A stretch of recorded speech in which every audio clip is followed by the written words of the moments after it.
mga mare!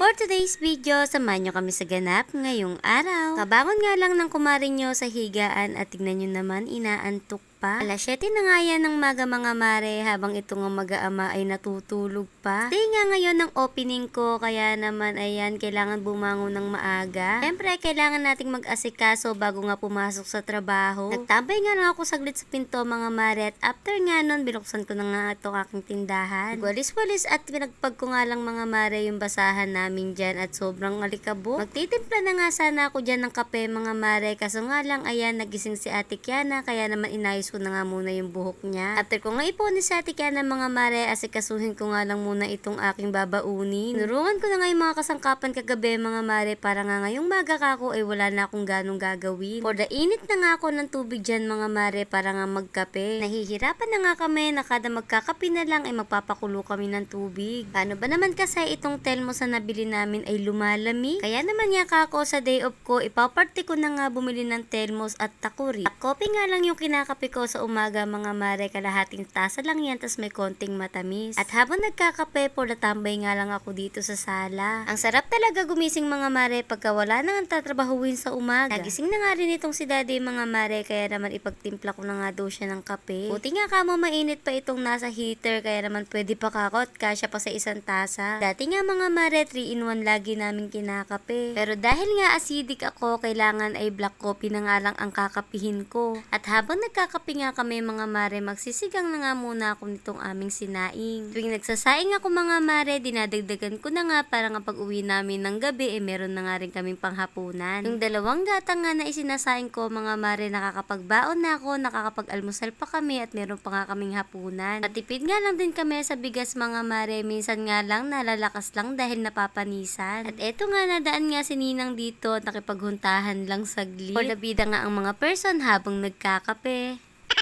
Bandang alas 8 nga mga mare, naligo na nga rin ako at syempre may pasok pa ang mare nyo. Syempre hindi naman pwedeng mawala ang skincare bago nga gumayak at mag-makeup. After nga ng ilang oras sa pag-aayos mga mare at eto nga naka-uniform na nga ako at aalis na nga rin kami. Sobrang init nga ng panahon ngayon mga mare, kakaligo mo lang pero pawis na pawis ka na agad. Kada papasok nga ako ng trabaho mga mare, nagja-jacket talaga ako at ang init-init kasi nung hangin. Sinabay na nga ni daddy yung mga bata sa akin mga mare para nga ihatid doon kila Tita Edna.